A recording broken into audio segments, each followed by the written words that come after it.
everybody, and welcome back to Stripped Back with Daisy Delight, where I am doing my very, very best to try and unpack the Sydney burlesque scene one rhinestone at a time. And today with me, I have the freaking gorgeous Onya Bones. How are you going, Onya?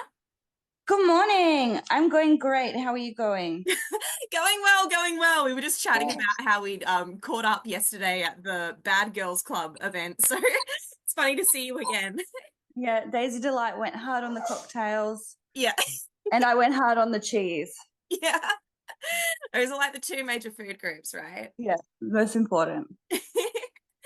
Well, as I always do when I have somebody new on my podcast, I like to do a bit of a stalkity stalk, but I feel like for you, your achievements are just so well known within the scene. I'm just like, you know what? Like, I mean, correct me if I'm wrong and let me know if I've missed out on anything, but you are basically a Sydney-based burlesque multitasker. You do everything. So you're the co-producer of the Bad Girls Productions with Kitty Allure, and together you've created a shit ton of shows, including Bad Girls Club, Sirens of Vice, Fresh Meat, Stripping in the Name of, and of course Burlesque Fight Club.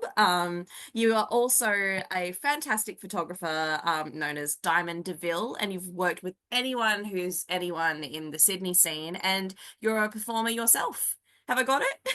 It's true. Some of us would say she's a multitasker. Some of us would say she's a psychopath. Um, these are the things I do, and I love them, and it's a lot of fun, and I love being creative. And I'm also day job and on the side graphic designer as well. Yes, you are. Oh my goodness, what can't you do? A cartwheel, and I can't do the splits either. So I'm envious of anyone who can do it. Oh, Please no show me. way. I'm also a non-flexy queen, so that makes me feel so much better. Oh man. Well, if you're good, we can just jump straight into the questions. Yeah, let's go. Let's rock and roll. All right. So, first up, what was your first ever exposure to burlesque? My first ever exposure. So before I did burlesque, I was doing pin-up pageants, and Um, we used to do them in. There was some local, and there was some in Sydney, and then we'll travel up north. And actually, I've been to Melbourne for them too. So I was doing those, and I wanted to enter this pageant where I kind of needed to just like grow myself and evolve a little bit. So there was a girl I met named Sugar Derrima oh who also, yes. yes, she also did pageants as well. And I remember her being like, oh my God, I've seen you so many times and I've been shit scared to talk to you. Aw. But she did it. And then one day she was like, you want to do burlesque? I'll teach you. And I was like, all right, let's go. So that's kind of that's where it started. I didn't know what I was getting into. I didn't know what I was doing.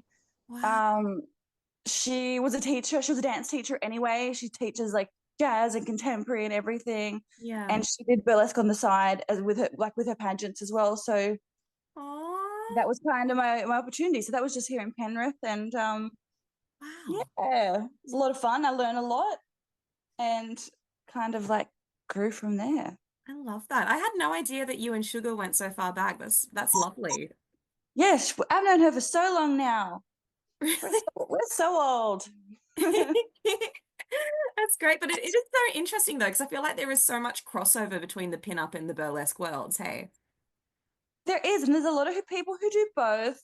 Mm, Uh, but there's a lot of people who do burlesque that kind of pin up, and they have that love for the 50s and 40s, and um, can kind of translate that and evolve it into burlesque as well, which I really love. yeah, absolutely. And like I've heard as well, because I've never been to like one of those pin-up festivals that they look like a lot of fun. They look gorgeous. But I've heard that apparently like in pageants they do like talent sections as well, like where you need to show off a talent. So I'm like, like it makes sense that like, because burlesque and pin-up, they've like, yeah, they go well together. They do talents. What would your talent be if you did it? Oh fuck. I'm like used to people asking me questions on this. This is wild. Shit. I can speak Indonesian. Oh, because that could be impressive. Yeah. Could be And impressive to somebody. Like, yeah, yeah, everyone else. a little confused, but that's okay. That would be cool. That is definitely a talent. So I'm No, so no. here for it. I'm so used to my talent being I do burlesque. So when you take that away, I'm just like, what the fuck? Oh no, But, of course. Fuck, I used to be a stand-up comedian. I'd probably do that. Hey. oh, that would go off. Yeah. And then you can combine the two. Oh my God. I did once I did this, I was like, you know what I'm gonna do? I'm gonna learn to do like some tricks, like some magic tricks, right? Yeah. Don't it was fun. I looked cute. I had Yeah. this little green outfit, a top hat that I knew that I could get the like underwear. I had the underwear all joined together and handkerchiefs, and I pulled that out. Thought it was Oh cute. yeah.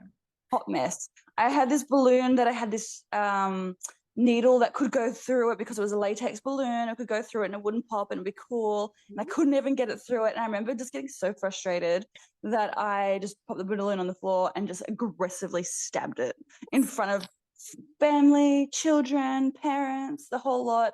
And I was like, this is not how you do it. That was one I did poorly. But I did do one where I used to be a bartender, so I did the rainbow shots, Oh and yeah. that was impressive. And then I distributed those to everyone, and I was like, that's talent. That's freaking cool. So you can really do anything up there. You can do anything, just impress them. Love that. That's Or so don't impress them. Who cares? Do what you want. that's so freaking clever. I love that. So they brought like out a bar for you and everything, and you just, did your mixologist thing. Yeah, yeah, yeah. Oh That's my it. God. I love it. I love it so much. Oh man. Have there been any like really unhinged talents that you've seen at those pinup shows? Um, this is a really tough question and really rattling my brain. That's I okay. I feel like what I did with my magic trick was all the trauma I need to remember. That's honestly so fair. There's a lot of I know there was a lot of like dancing and singing, and Mhm. someone did this whole act about oh my God, what was it? Being a firewoman or something, which was kind of cute. Oh wow. Yeah, but yeah, let's not delve deep there. I can't remember. That's so fair. That's going too far into the Yeah. depth. Oh man. So, what were your first classes like with Sugar?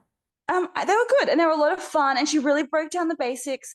And I think the cool thing about it was that there's only a few of us. I think it was about three of us. Mm-hmm. Um, so it made it personal as well. So it made it easy to be like, if you needed to be tightened on anything, or you weren't quite doing it right, or you wanted to ask questions, it was easy and it was available to do that as well. So yeah, it was a great experience. That's awesome. Are the people who you learnt with, are they still doing it now or?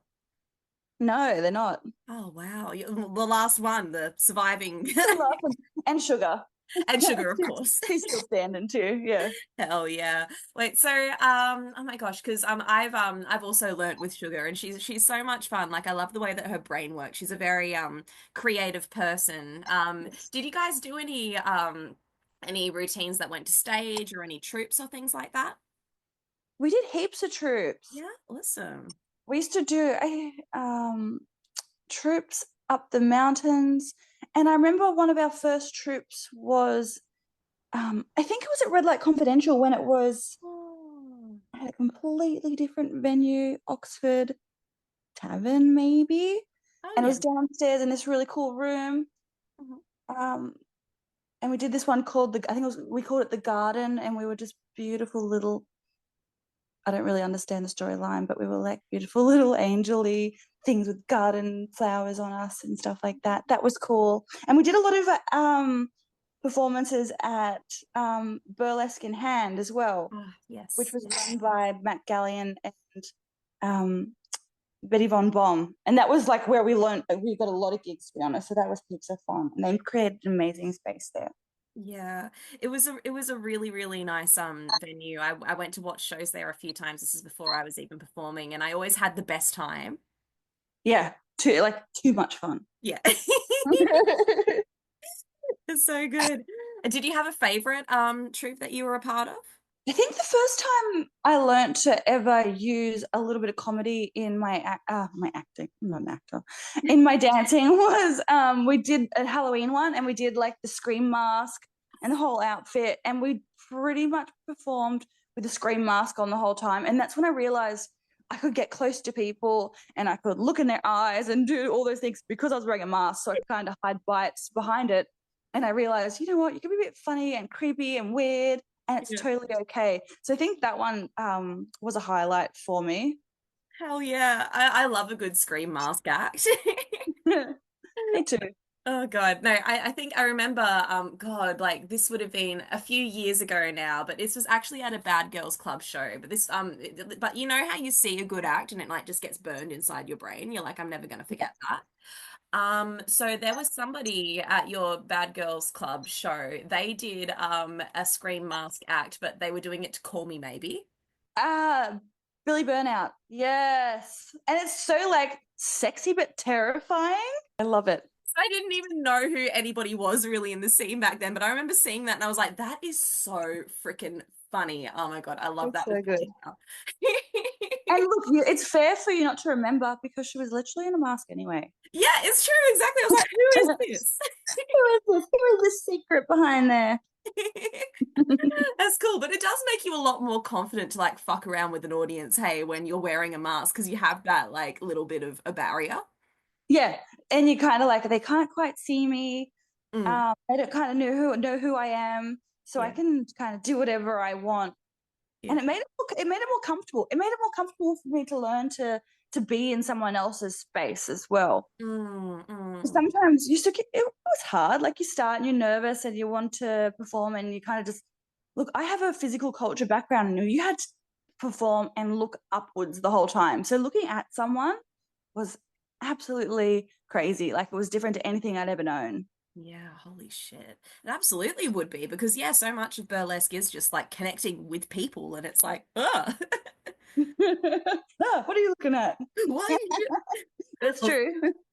Also, can I just say that it is just such a such a funny thought to me, the idea of you being like scared of like connecting with people because now that's like you're probably one of the big things that you're known for is like, you know, fucking with the audience and like, you know, being funny and being silly. So like, yeah, it shows that like, you know, everyone like grows as performers and not everyone is the way that they are as you know them.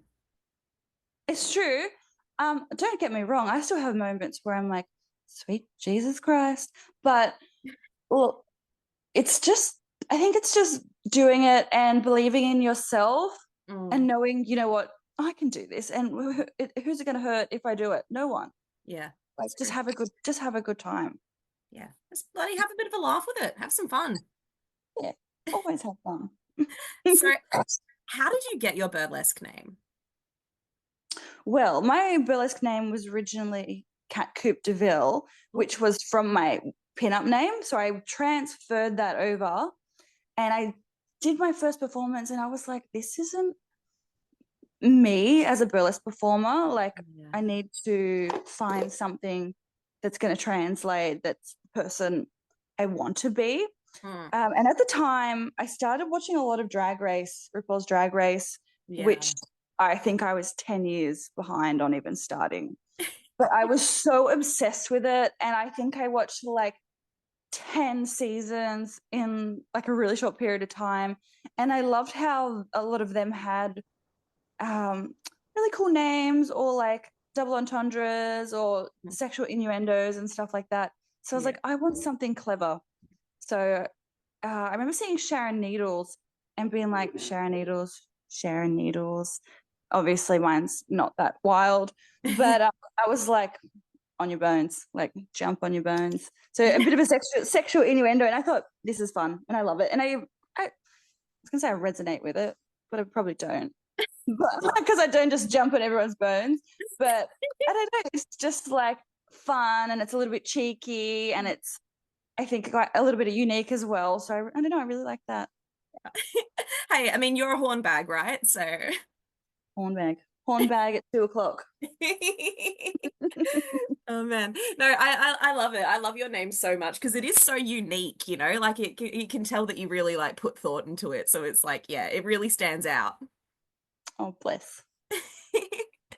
Yeah. Oh my God. So you got your burlesque name. What was your first ever solo act?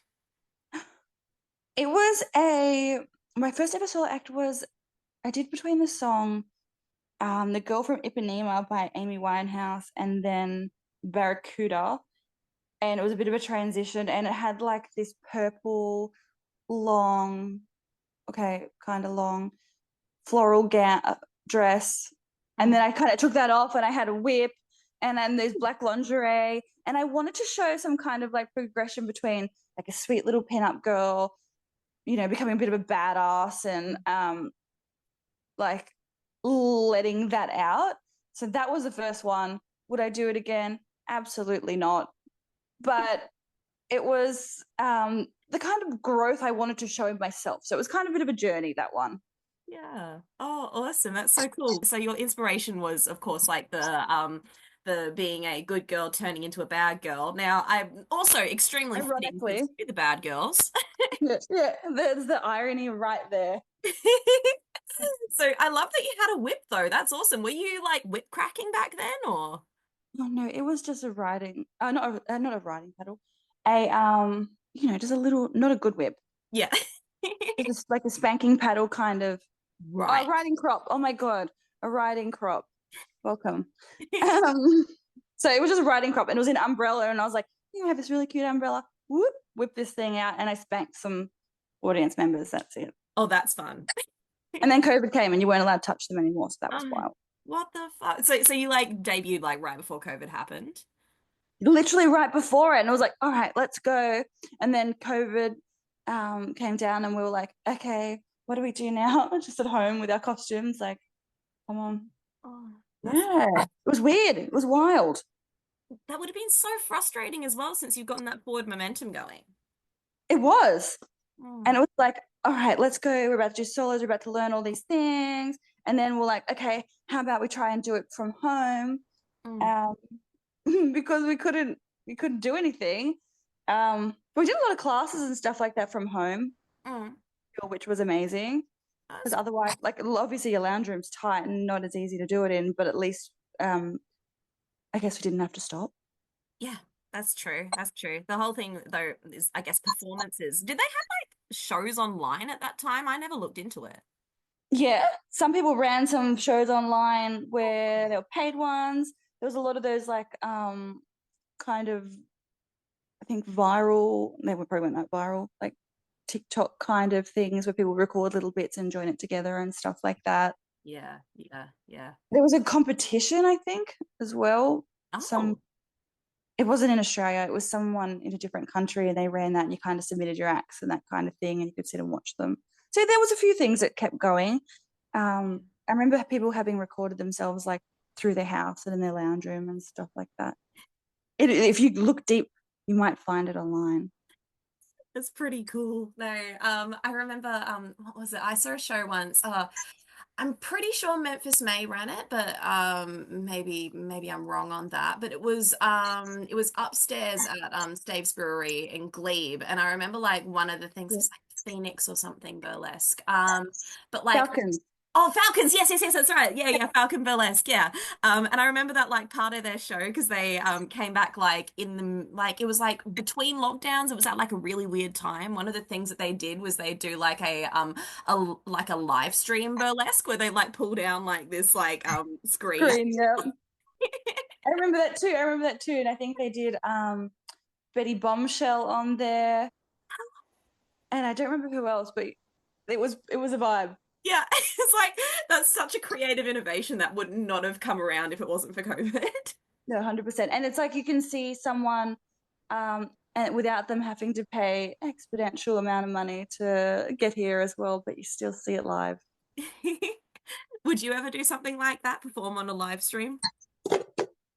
Look, it's not out of the question. Would people prefer it to be um live now? I don't know. We'll see what people see. What do you say? Drop in the comments or something like Yeah, that. Tell us what you want to see.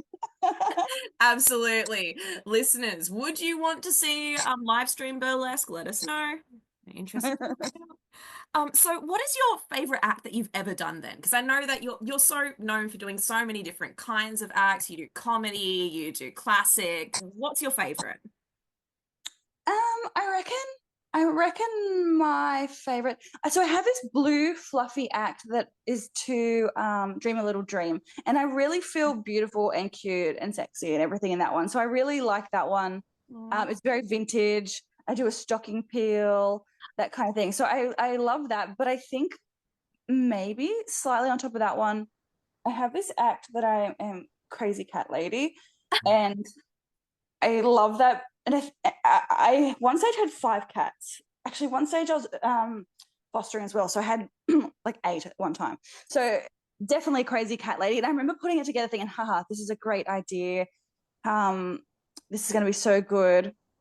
And then when it came close to doing it, I was like, "What the fuck have I done? This is strange. This is so weird. Oh my God, what are you doing? Like, you got cats on you and balls of freaking thing, and you've got a crocheted bottom that almost goes up your fanny and pom poms that spin on your nipples." And but the first time I did it, I was like, "This is the best fun of my life." Yeah. And that's when I realized, you know what, you can be. I was like, "Damn, I still feel sexy, even though I felt ridiculous." And I was like, that one stands out to me as one of my favorite because it was just like that transition where I realized, hey, you can do funny Yeah. and it's fun. Yeah. And you're so good at it as well. Like, yeah, like I remember the first time that I saw that act, and like, I'm not joking when I say that that's probably like one of my favorite burlesque acts of all time. Like, and that's like, not me sucking up or anything. Like, it's very much true because I remember seeing that as well and being like, God damn, you can be funny and silly on stage. This is dope. Like, Yeah, good. And it's fun. And I love that. You're a blessing. That is gorgeous. it's so true. Like I just love the way that you like really embodied the character and like you fully like committed to the bit. Like the whole knocking things off people's tables was fucking hilarious. Oh The my God. And the first time I did it, I hit a cup and I smacked someone right in the head. And then I remember after that, Kitty turning around to me and going, "Onya, you're getting insurance. You can't just hit people in the head with cups." I did. I got insurance. clever. That's smart. That's smart. Did you ever like accidentally smash anything doing that? Not doing that one, but I did. I have another routine called for a song called Hornbag, obviously Kath and Kim inspired. Play. Cameo from Daisy Delight with her saxophone, which is amazing, and I hear great Best reviews times. about it all the time. Um, there was a time where I remember smacking a glass off someone's table. I spilled their drink, but I've smashed glasses. Oh yeah, no, and a few times as well. So whoopsie daisy, I did. Yeah, we've had a few breakages. Sorry, but worth it. I remember when we did that act at Bite Size, you went straight into the audience and was it Bite Size where the glass smashed? I can't remember. Yes, the glass Was it? smashed. I threw myself on someone's lap and I held on to her, but she didn't hold on to me back. Yes. I went to do like a big head roll backwards, and yeah, I almost went flying. But look, recovered. Someone saved us. It's like, is she gonna fall? Like, what's happening? Oh, I thought I was going down. I was like, oh, someone didn't read the memo here. Like, I know I didn't give you much time to be aware, but I was like, shoot. Yeah, it's like, come on, if someone sits on you, you gotta hold them, right? Yeah, rule. Everyone, if anyone ever sits on you, brace yourself, brace them, Mhm. hold the chair, firmly put your feet on the floor. Yeah, yeah, yeah. You saying brace yourself just made me immediately think of being on a plane or something. It's like we need to do the emergency. Brace yourself. Like, Put your flight table, put your table up and chair in the seated position. yeah. Oh man. I love all like so many of your acts as well. Like your freaking Steve Irwin one. I haven't seen that live, but like the clips that I have seen on it have made me like piss myself laughing. So please bring that back at some stage too. I will. I would love to bring that back. I've done that twice. Um, it was also stupid. I also love Steve Irwin a lot too, as you know, I love animals. Yes, yes. Um, but I get to drive a little tiny Jeep, which is really fun, and I'm not very good at it, which is even better. Yeah. I've only burst into about 3 things so far. That's brilliant. Oh my God, this actually like moves on so well to my next question, which was going to be what was your biggest on stage fail? But I mean, like, do you have any other funny stories? No, I think they were the worst. I think smashing glasses. I remember whooping someone's glass and I was in I think Femme Follies in Queensland. Oh yeah. And I threw myself on some lady and accidentally kicked her glass and just smashed it across the room. And I was like, sorry. And I think it was full, which is very sad. Oops. Oopsie daisy. But yeah, they're probably my worst. I've seen people get stuck, been in troops where people have been stuck in corsets and they're like, what do I do? And panic in the middle of it. And they've ran off the stage and stuff like that. But thank goodness has not happened to me. Getting stuck in a corset looks like one of the most stressful things that could happen. Like I would freeze. Just quit. You're just like, I'm out. The act over, act over, let me go. Bye guys. Hope you enjoyed that. And that was a good 30 seconds, and you're welcome. So, do you have a favorite costume that you've ever worn? I have a black and yellow one, and it's probably my favorite. I spent a lot of time stoning that bra and corset, and I reckon that's my favorite. I used to live in the Blue Mountains, and my favorite bird was the black cockatoo. And every time it was going to rain, you could hear them scream, like they would do this call and they would yell. And I was like, I want to do a costume based on the black cockatoo because I just love them so much. Yeah. So I did that. And they're beautiful birds and they mate for life and they're just really pretty. And I've just had, when something you just have a really good experience with or a good feeling, and that's a bird. It's a bird. What's your favorite bird? It's a special bird. It's a special bird. So, is that the one where you have the whip? Am I thinking of the right costume? Yes. Yes. Oh, yes. Yeah. It's absolutely divine, beautiful costume. So you made It that was yourself? most of it, not the skirt. That's incredible. Someone else did it, and it's amazing. So, do you consider yourself to have a signature move? Crying? No, just joking, just joking. I reckon I don't think I have a signature move, but I think I watched so much Drag Race that I learned to be very expressive with my face. Mm-hmm. So I think a lot of it is up there in my facials, but also there was one point where I was like, if you can't dance, if I distract them by my face, then they're not looking at the rest of my body. So maybe that's my signature move. I like that. So look, honestly, like I would absolutely agree with that because whenever I think of you on stage, I always think like you do like this snarl where you kind of like lift up one of your lips and like I don't know if you know what I'm talking about, but like I think I do, but I also these things happen and I don't actually realize. yeah. And later on, I see photos, I'm like, oh, what was I doing? Oh, it's so cool. Like, because when you have that face, it's kind of like a game face. Like you see that and you're just like, okay, something's gonna happen. Like, yeah. Oh, I love that. Maybe I accidentally time it right as well, which is really good. Seriously, like whenever I see the Onya snarl, I'm like, okay, shit's about to go down. Yeah, let's go. I love that. So this is an extremely big question. So I understand if you need some time, but who would you consider to be your biggest influence in dance or burlesque or performance in general? Um, so I coming from the peanut pageant kind of world, I spent a lot of time like really delving into the like 40s and 50s, and I'm a real vintage girl. So I probably would say I love Betty Page. Yeah. She's a huge inspiration. She's like she's an actress and she's a and there's a lot of photos. She did a lot of photo shoots and that kind of thing. But she's just a badass. And even there's a few videos out of her dancing, and her dancing is like definitely not incredible, but it's a little bit funny and a little bit cheeky. Yeah. And I really like that. Like Mm. she killed it. She was like the queen of pinups. Yeah. And she did it her way and did it herself. And I think like, that makes her an inspiration. I think, yeah. So she's probably one of them. I also really like, I don't know if you've ever seen Cry Baby, but I haven't. I haven't. who are you? I Oh need my to. God. Yes. I love Wanda Woodward. Uh-huh. So go home if you're not home already, use the rest of your day, watch the movie. It's so Yeah. good. That's the one with Johnny Depp in it, right? Yes. With Yeah. his really disgusting, ugly tears when he cries, and it's just like gel running down his face. And Oh my God. it's so amazing. So what about Wanda Woodward do you love so much? Probably she's just a badass as well. Yeah, yeah. Nice.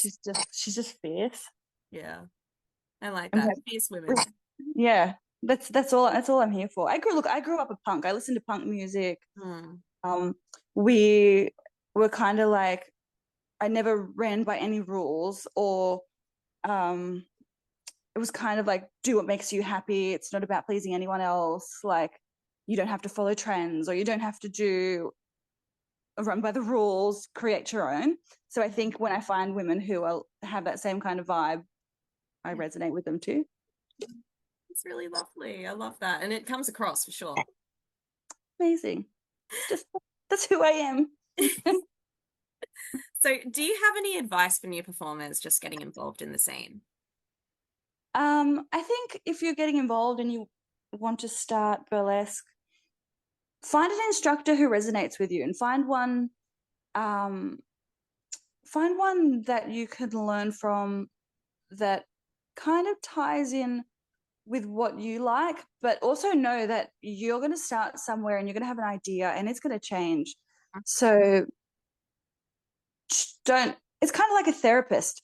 You can meet one and you can spend some time with them, but you're not obligated to only be there and use them. Work your way around and learn from different people. Um, and then just be yourself and I guess be bold and stay humble. Yeah, absolutely. Because attitude is so much a part of it, right? It's true. Yeah.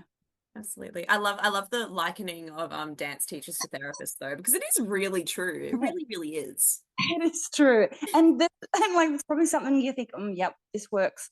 But it also works differently with other people, what you learn from your therapist and your burlesque teacher. Mm, So mm. Yeah. Something you keep in mind, guys. So, we're coming towards the end of the interview, which is wild. So, thank you so much for your time. thank you. So what I like to do on the show is, before we say goodbye, I like you to spotlight anyone else in the scene right now who's doing something awesome. So that could be another artist, another show, anything. Do you have anyone in mind? I sure do. I wrote a small list so I wouldn't forget. Cute. So we have coming up in January, February, that's a lie. The Ultimate Showdown is coming to Sydney. It is. And they're from Brisbane, so 6th of February, Oxford Mm-hmm. Art Factory.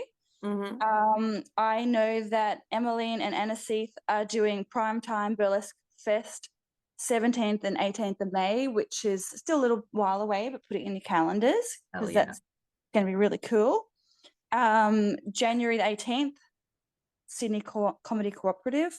I'll be in that again, and that's also a lot of fun. That's at 280 Cabaret. Mm-hmm. And then I noticed the other day, Red Light Confidential, literally, I think, dropped their whole year of dates. Oh, So you can go look and find out where you can schedule your whole year in if you like. So yeah, there's a few. oh yeah. That's awesome. So there's no shortage of things to go out and see and do in Sydney. No, keep yourself busy. And if you're anything like me, get yourself a diary and write it in it. Yeah, yeah. Oh my God, you're a writer in a diary too. I do the exact same. I have a diary and I have all my notes in there and I have a calendar Yeah. and I have a calendar in my phone as well. So Hell yeah. this year I am very well prepared, but I love writing things down because I feel comfortable with that. I feel Absolutely. like it is. I feel like it goes in one ear, out the other if I don't do it that way. I don't know why. No, I'm 100% the same. You need like pen on paper and Yeah. then things are actually real. I don't know. It's so weird. Oh man. So we kind of touched on this a little bit before, but are there any other shows that you're doing in the near future that we can look forward to? No, we covered Bad Girls Club, Diamond Deville, my photography. I have I'm organized mostly this year and I'm aiming to do about 6 shoots. throughout the year. I know I have one called Bad Girls Unbothered coming up next weekend, Hell which yeah. is actually going to be the weekend uh, before this is released. So you have missed it, sorry. But that's really cool, and it's a real like fuck you kind of vibe. Yeah. Um, maybe a little bit of kind of Vogue 90s supermodel kind of do what you want thing. Mm. So that's cool. And then I haven't planned the others, but I've tentatively put the dates in, and there will definitely be a Christmas one. Hell yeah, we love a good Christmas shoot. Yeah. Christmas is, as they say, the most wonderful time of the year. It really is. Well, thank you so much for joining me today, Anya. This has been a blast. Thank you very much. You've been a treat. Oh, thank you. Well, I will see you around, I am sure. Bye. All right. Thank you. Bye.